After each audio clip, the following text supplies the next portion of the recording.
Hello everyone, welcome to the webinar, How to Measure Success of Agile Transformation. Thanks everyone for joining. While we still have a few more joining, let us get started. First of all, apologies for those who have joined last week and we could not move forward with the webinar due to some technical issues. And thank you for your support and patience if you have joined again this week. So, a little bit about me. I hope you're able to see the slides. Let me see if there are any comments coming up. Okay, I guess you're able to see my screen. Suresh Konduru, my name. Currently working with Agile Consulting as part of their Enterprise Agile Consulting business unit. I have close to 20 years of experience in Agile coaching, transformation, training, and other areas such as program management, project management, and client interfacing, and so on. Mostly my experience has been with banking and financial services customers. I have worked with large services organizations in India as well as outside. And one of my passions is to volunteer at the global and the local Scrum Alliance and ISEC conferences in India as well as outside India. So one of the upcoming global gathering in Singapore, I'm also going as a volunteer, and I'm really looking forward for that. So let me share a brief background on why we have chosen this topic. I'm assuming, some of you have experienced Agile transformation, probably going through your organizations or prior organizations and so on. So what is Agile transformation? So let's see if we could get to some understanding about that. So it's something like transforming a way of working today to a different way of working tomorrow. It could be from waterfall to Agile precisely and most commonly. But I think the main challenge for many of the leaders is to see how the success can be measured. Is it successful, 50% successful, not at all successful, or we are fairly successful, right? So even in one of my customer conversations last week, they were saying that we were like 50-50 successful. So I wanted to ask them, what is 50% success and what is maybe 80% success? So this is one of the topics that many of us would face today as leaders and as practitioners. So in the coaching retreats that happened last year in India, a few of the coaches, I mean, if you are aware of how a coaching retreat works, it's not like a regular conference. There are no speakers, there is no audience. So it's only about, few experienced practitioners and leaders and coaches and scrum masters do gather together and they brainstorm on a certain topic. And at the end of 2 days or 3 days, they arrive at something, some useful stuff that is based upon their experiences. They would like to see the community using it. So that's how this topic and this content was originated. So I would actually attribute this work to not just myself, but a few of my team members out there on the screen. Myself, Vipin, Sanjay, Saini, Rohit, Sherry, and Raghavendra Rao. So people have, gathered from all over the world and kind of did this brainstorming to come up with and see how, whether, if at all, we can measure the success of Agile transformation. Now you can also see this on YouTube, an introductory video on YouTube. So we will share these links post the webinar.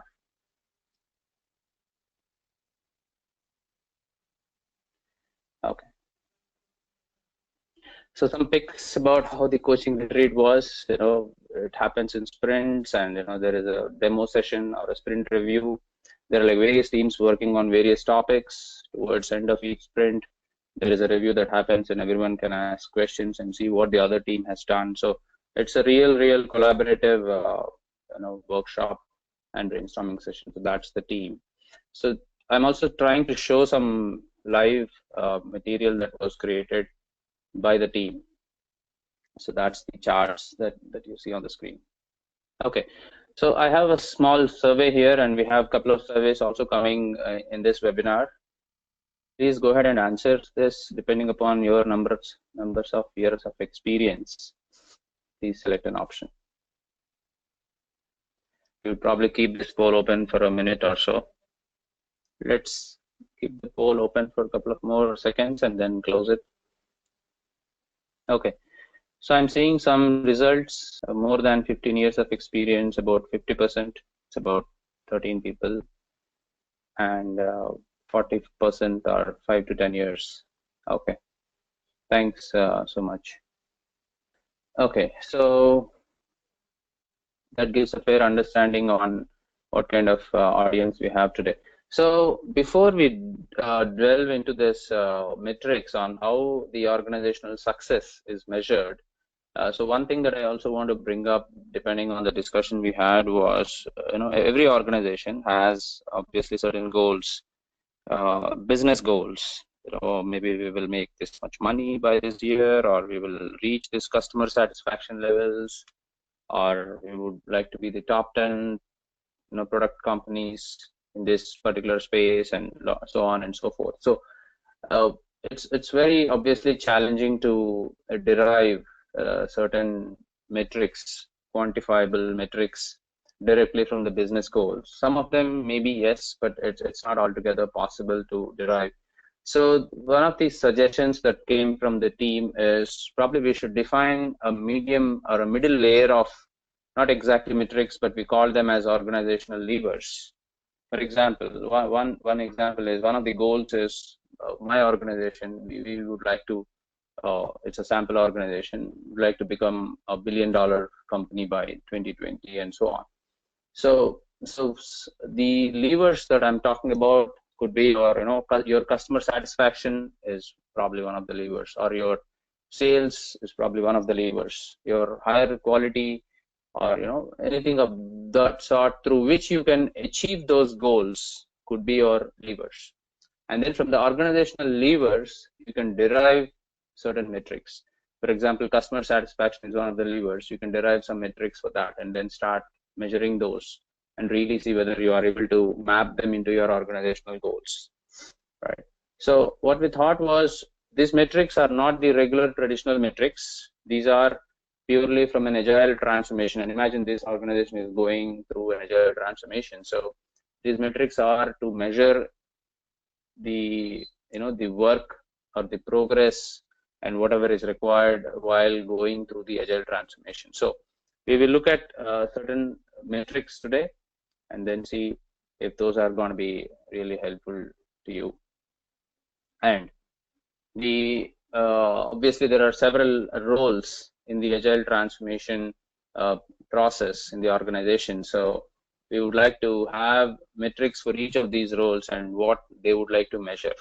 So the roles that we are going to see, which metrics that could be tracked, are the development team, product owner, Scrum Master, and the stakeholders. So for the stakeholders or the business team or at an enterprise level, we have a certain set of metrics, but there are 3 other sets of metrics for the 3 different roles.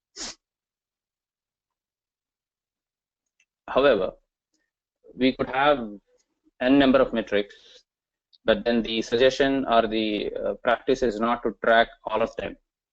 So we got to take a very, very conscious call at the beginning on how many metrics are just enough to track. Maybe it could be 1 or 2 or 3 or 4, whatever. But the idea is not to track all the metrics that are being discussed today. Yeah, in one of my previous organizations, there was a metrics list of about 30 or 35 metrics, but then the guidance is to track only 5. Any given point of time, it's only 5. There is no hard and fast rule of 5, but then you know how people think, and then we could go on and on defining several metrics, but we wanted to really keep a limit on that. Just enough that makes sense, to measure the progress or to see the progress visible. Okay, So let's see, there is a second survey coming up. Would like to understand your roles today in your organizations.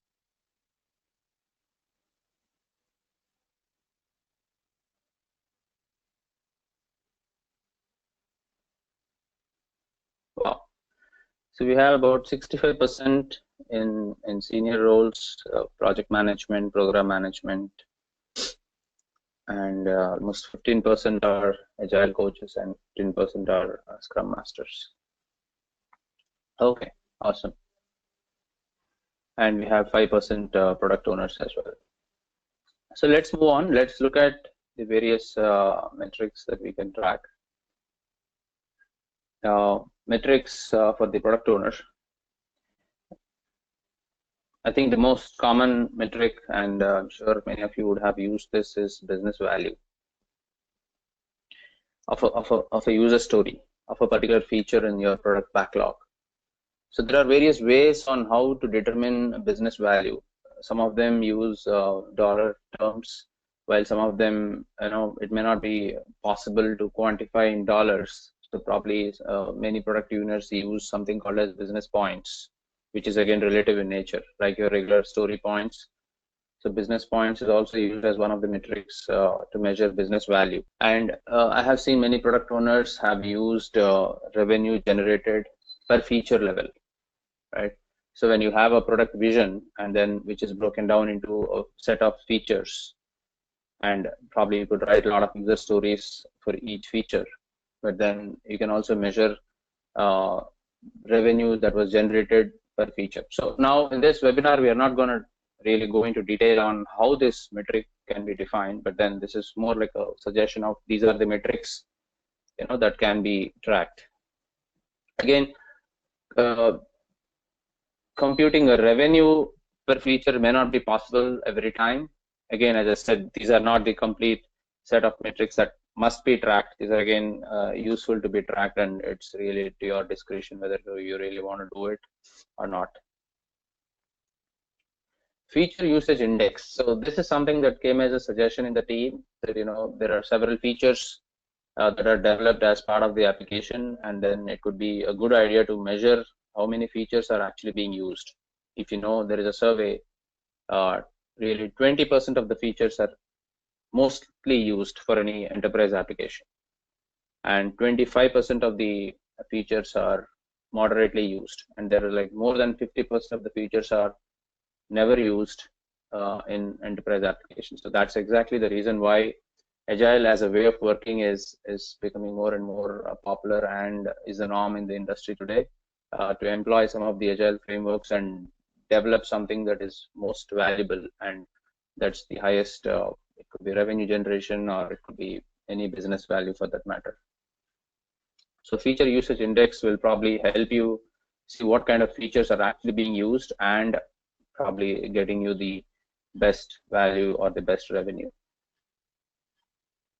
A couple of metrics in terms of useful for the product owner, especially when they are dealing with the business, the end users, in terms of how many customers are converted, maybe from sales to delivery or a sales to customers, or whatever process that the organization is employing today. And another important from a customer side is a customer retention ratio. How many customers you could retain, and customer activation ratio. So just a little background about why we are talking about several ratios about the customers is, so even in our coaching retreat session, it was not entirely possible to define a general level of metrics because these are again organization specific and organization contextual. So what we have assumed is, some e-commerce, travel enterprise application, where it's like an Expedia or your Make My Trip, or some of that examples were assumed. But many of these can be largely applied to many of the organizations. But again, the organizations will have to tailor the metrics based upon their business domain, right?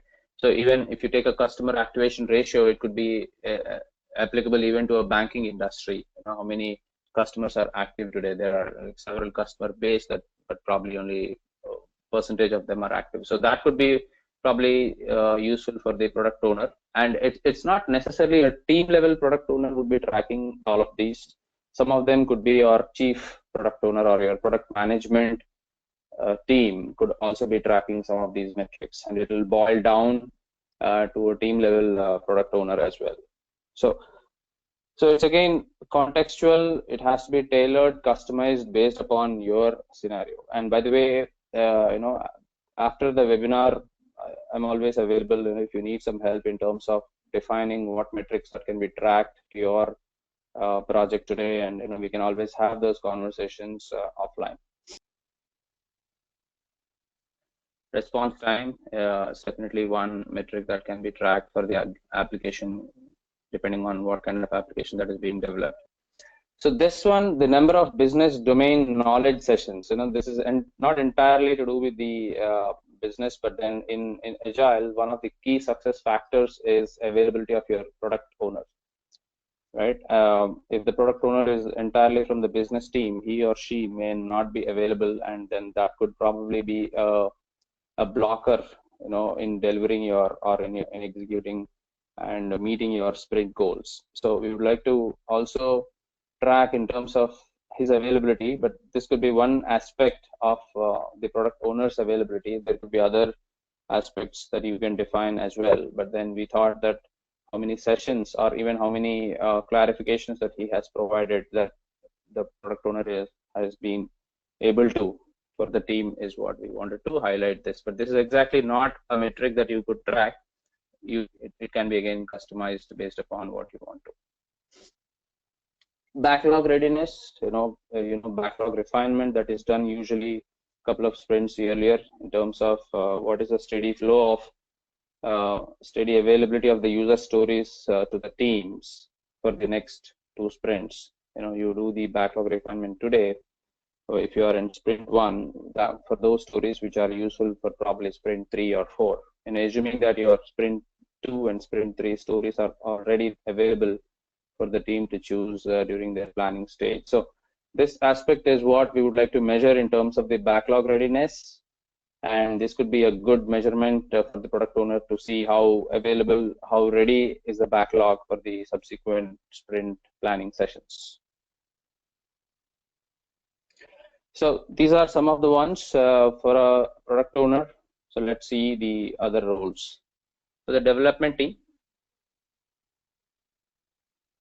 a very, very popular and most widely tracked metric for the development team's own planning velocity, which is the number of story points that were done and accepted in a sprint. So again, another popular way of measuring the progress for the development team, and it's not in the traditional world, the burn down and burn up charts. A burn down chart is typically the amount of work that is remaining in a sprint, or even at a release level, you can even measure the amount of work in terms of story points that is remaining in a release. Similarly, a burn up chart is about, it can be even tracked at both sprint and release levels. And all your standard tools like Jira will be able to plot these charts as long as you are tracking those numbers. CFD, cumulative flow diagram, which is also one of the not commonly used, but then it's also being widely used these days. I have come across in many Agile implementations. It is a tool that is used in the queuing theory. It's actually an area graph that depicts about the various work that is incoming and how much time it is waiting in a particular state. How much amount of work is waiting, and when it was going away, moving between states, and so on. So it's a visual representation of a graph, which will help you see how is your work flowing through your various stages. A cumulative flow diagram. This is again a percentage of your story points delivered versus forecasted.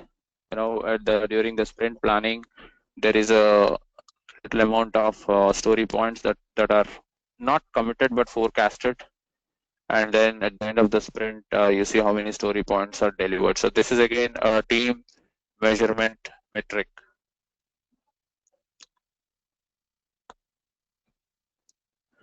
So some of the metrics which you probably see measuring extreme programming practice here called pair programming. This is especially used to develop complex pieces of code. So the idea is, this is one of the best practices to give you high quality code. Some of you may be even, using this practice. So how many hours have actually been spent on pair programming versus your total sprint time or some base that you wanted to use against?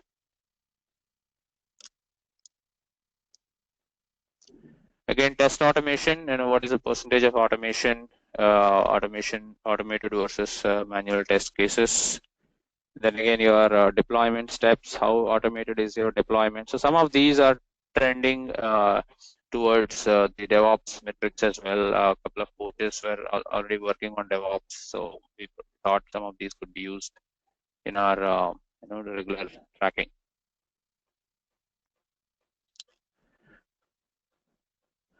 Defect detection efficiency. So we also would like to see some of the quality metrics as well. How many defects we are able to detect early in the stages rather than in the later stages. So this is one of the efficiency. Let me see, there is some question popping up.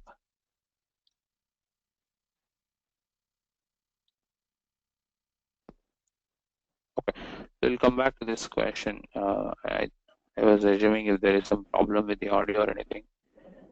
So we'll come back to that question very soon. Okay. Before even going to the last one on this slide, so the defect detection efficiency, there was an interesting conversation that I had with one of the coaches recently. So there is a percentile of defects detected during the entire release stage.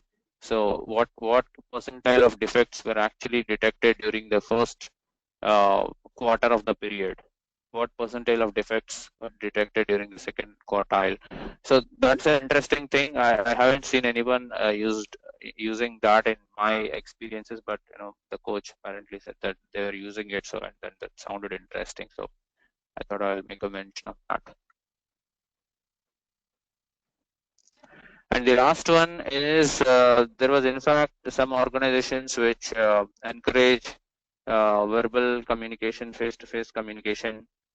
It could be not physically face-to-face, but in some cases it could be virtually face-to-face using your video conferencing tools and so on. So this organization had a mandate of not using email at least a few days in a week or a few days in a month. So this was an interesting metric that was tracked in that particular coach organization. So we thought I'll mention this here and see if that could be of use to any of you. So number of days worked in the organization without email. It's very interesting actually. It may not be applicable to all scenarios. Some organizations maybe have the mandate to document their conversation, and probably it might be a good practice to send it over after the conversation. It's not documenting each and everything, but at least the main minutes or the main decisions that were taken during a particular design discussion or some process could be probably emailed. But then there could be days you could work without email just by talking with your team members. So this could be a good, interesting metric to track. Okay, so that's all I have for the development team. So let's see, what do we have for Scrum Master? Not many, but so as you know, one of the major responsibilities is impediment removal. You're removing your blockers by the Scrum Master. So we could not really find a lot for a Scrum Master to track because it's a wide role, and it's more also to do a lot of software aspects as well. One of the metrics that was suggested was impediment removal efficiency. So just in case if you're tracking your impediments, what is the number of days and how many impediments were resolved, what aging, probably could be one interesting metric. So Another important ceremony amongst the 5 events of Scrum are, of course, retrospectives. So we thought it could be important or useful to track, and it's a very regular practice. I also have seen in a couple of my experiences are that the retrospectives are skipped, saying that this is not a very useful ceremony, so let's skip and go to the sprint planning of the next sprint. So which is not a very good practice, of course. So we thought we will track the percentage of skipped retrospectives. But it's also a debatable question on you want to really track this against the Scrum Master or against the development team. But that's up to the team on how they want to track it. And a retrospective can be boring pretty quickly. So we also would like to encourage a lot of other innovative techniques that can be used rather than the regular start, stop, continue, or what went well, what went wrong. Rather than that, there are like a number of techniques available out there in the industry. So that's probably another interesting way to track on how interesting the retrospectives can be. So I don't have many for the Scrum Master. So whoever is on the call, probably if you have some suggestions, please feel free to send across other metrics that can be tracked for the Scrum Master. So the last part of the presentation is what are the various metrics that can the stakeholders track, right? And these metrics, either they are for the business teams or stakeholders or even at an enterprise level. Again, the business value also tracked by the product owner at a team level probably could roll up at an enterprise level. That could be one of the important metrics. Dollars spent per business value delivered. In some cases, the business value is measured in terms of business points, as I mentioned. So probably, how many dollars are being spent per business value. So that could be a useful metric. Net Promoter Score is a survey that can be used to measure your customer loyalty and customer satisfaction. I have seen many organizations have been using this metrics or this survey of late. It's a very, very simple survey. It can be designed based upon your context. Couple of questions, rather than a boring big questionnaire that usually is sent to the customer. Just say, how likely are you to refer us or mention us to your other customers or your to referrals? Something of that sort. Just 1 or 2 questions will actually tell you how satisfied is your customer and how much repeated that he is going to come back to you. Right, so this will give an overall idea of how good the organization is performing and how well they can be referred to other customers. And based upon the survey, you're actually required to sit together with this particular department or the customer and figure out if something has actually gone wrong. Maybe you could do a retrospective session with them. For time to market, one of the important reasons why Agile is a way of working these days to reduce your time to market, and that can be measured as well. Overall lead time from requirement to deployment. This is again another probably a DevOps kind of a metrics as well. You can use to measure how quickly the requirements or the customer requirements have gone. So the next one is happiness index, team happiness index, or customer happiness index. So again, this is one of the metrics suggested by Micron, and it can be used at various levels. If any of you have actually used it, it's a smiley picture that you could distribute amongst the team. There will be various flavors, various moods, smile, neutral, happy. There could be 3 or 4 or 5 options that you could give to the team or to your customers and ask them to rate what do they feel, how is their mood on that particular day, or during even this can be used during your retrospectives with the teams as well.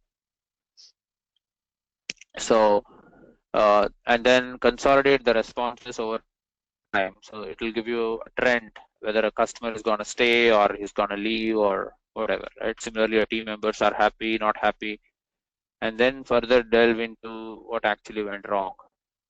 So this is a good quantitative metric that can probably give a trend on the mood or the happiness of the team members or the customers or the stakeholders. Probably this can be used in your sprint reviews as well. This can be used at various avenues.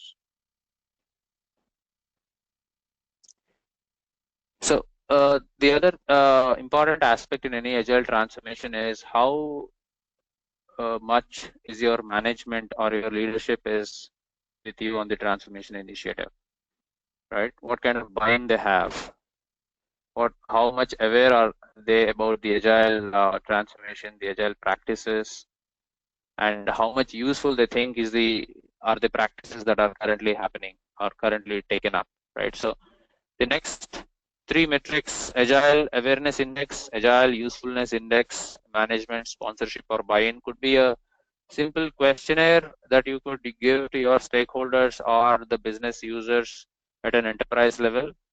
And this can be probably again a trend can be drawn based upon the responses from the surveys. So how useful do you think the agile initiative is for the company, right? So how much aware are you about these practices that are happening here, and what is the buy-in? So some surveys can be designed based on that, and you can roll out to your stakeholders or the leaders, the organization.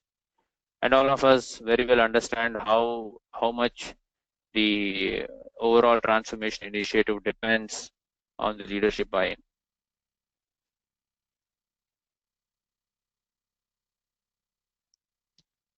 And of course, training data is one data that a lot of organizations do track as part of their agile transformation. These many I have trained, these many were certified, but these are not at a very high priority. It does not really give you data to measure the organization transformation progress or success, but that's just the absolute number that you can use, and you can probably say 50% attained or 80% attained. But that doesn't give you a real sense of the success of the transformation, but that could be one of the metrics that a lot of senior leaders are in favor of. So I thought I'll also mention that.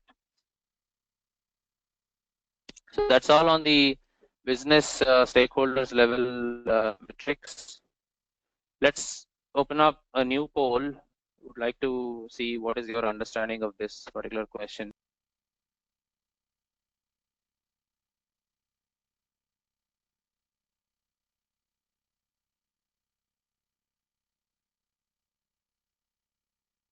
Okay, so I see the results of the poll coming up. So the question is, the velocity of team A developing a particular product is 20 story points. What is the velocity of team B developing another product in a similar domain and in the same organization with twice the number of team members? So we have, say, for example, 5 people, the velocity is 20. What is the velocity in terms if the team size is 10? So some of you have answered 10 points, and some of you have said 40. 5% of you said 40, and 5% said 10. 11% said 20 points, and 75% said can't say. So yes, we can't say what would be the velocity of team B in this case, because velocity is the number of story points which are actually measured relatively, and which are more specific to that team. The team is the one which sizes the stories and estimates the story points for their product backlog. And velocity cannot be compared across teams. The velocity of team A would be different with that of team B, even if the environment is the same, the customer is the same, the product, probably the high level product is the same. They could be working on 2 product backlogs under the same product, and even the organization is the same technology domain. Even if all the factors are the same, it's not necessary the velocity of 2 teams will be the same. I think this is one of the misconceptions that is there in the industry today, and I have seen many of us senior leaders have started expecting similar velocities to come from different teams, and that should not be the case. Let's move on to the last section of this webinar, something like a manifesto for the metrics that we thought we would come up with. So how do you roll out metrics? To start with the organization goals, and then we detail into the organizational levers or the medium level factors which you wanted to attain for this particular to attain the organizational goals. And then there could be many metrics that could come up from the organizational levers. You probably would have to strike a right balance between the product metrics versus the process metrics, and also balance the quantitative metrics and qualitative metrics. So again, as leaders, we are more inclined to measure numbers, and that may not be possible in all the cases. Some of your qualitative metrics will also yield lot of unstructured information by which we can make some decisions. So it's a matter of balance that need to be struck between quantitative and qualitative metrics. And align metrics level to level. So as you have seen, we just talked about 4 different roles in an organization and how metrics can be defined for those 4 roles. But then there could be other roles that are applicable to an organization, and then you may want to define metrics for those levels. Work with actionable metrics. Some metrics you will not be able to take much action on it. You'll not be able to make any decision, so you probably have to decide what metrics will make more sense. And again, lots and lots of metrics are available. There is a lot of material out there on the internet, but just enough metrics that make sense to your organization. Please choose only those, and then see how easily and simply we can collect those metrics as well. It should not be an overhead for the team to just keep collecting data and updating the tool, more than focusing on the development work. Finally, metrics can be used or should be used as inspect and adapt tools, rather than incentivizing these metrics or measuring individual performance, or even a finger pointing or a blame game based upon the metrics. So we thought we could give a little manifesto of metrics here. So hopefully this will be useful.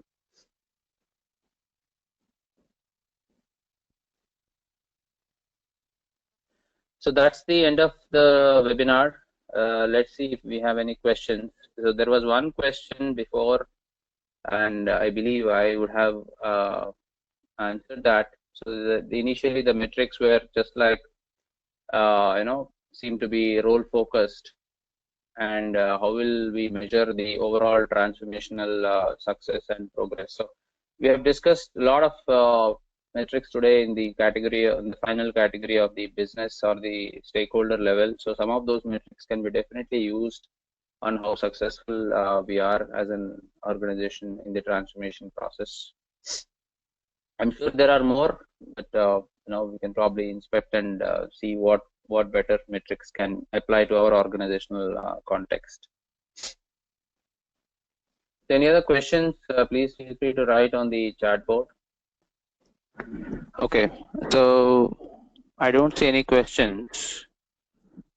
As I said, you can always be connected. You can always send questions on LinkedIn, or you can even have my email address. So there is one question. Can you say which one is better, velocity chart versus burn-up charts? Okay, I think this is not to compare. I think both the metrics have their own purposes. Velocity is more about the planning for the subsequent sprints for the team. It's not really a measurement of progress, not measurement of the performance of the team, but the velocity metric should be used as a planning metric for the team. Depending on how many they have delivered, how many story points they have delivered this sprint, probably they can plan their next sprint based on that. It should not be really we measure like a chart and see how much have we progressed and what kind of percentage increase that has been there over a sprint on sprint, because that's not going to go up every time. There are cases where the velocity has reduced due to some other factors, right? So there is no better metric between velocity and burn-up charts. Okay, there was one more comment or question. Agile by definition means agile. Team is small, 5 to 8 members. Metrics tend to move the team away from agility, though fundamental measurements are okay for team decision making and addressing impediments. But idea will start diluting if team starts focusing on metrics. Yep, that's a great message. Thank you. I'm not able to see the name, whoever had sent it. I'm getting this posted by the moderator, but yeah, it's a great message. Metrics, as I said, should not be tracked everything, and it should not be a burden on the team, and their focus should not be diluted away from the core development focus to tracking the metrics. So I think we as leaders should be able to enable that particular step. Okay, question, Kamlesh, thank you, Sergi. Should there be some baseline defined before tracking these matrices? Yes and no. It may not be possible to baseline all the metrics even before we start tracking them, but some cases, yes, we could probably define certain targets. But once you decide on the whatever metrics that we are going to track, maybe in some cases we'll be able to baseline them, see that this is what we aspire to achieve, and in some cases it may not be possible. Any other questions? Okay, thank you. Somebody said no, we are done. Okay, absolutely fantastic. So, no more questions. So we would probably see what's there in store for the next coaching retreat now that we are done with the metrics in the last topic. Here had already happened in February, and some interesting topics that came up already, and I'm gonna talk about that in one of my next webinars, probably in August time frame. We have come up with a coaching model for leaders. So we have been talking about transformation, how important is it to coach the leaders, how important to get their buy-in, so on and so forth. But we don't really have a proper coaching model to be used by the agile coaches at an enterprise level. So we have created a coaching model. Again, a group of coaches have done that, and we have gone ahead and elaborated that in the last 4 or 5 months. So it has reached a decent shape now, and we even started using it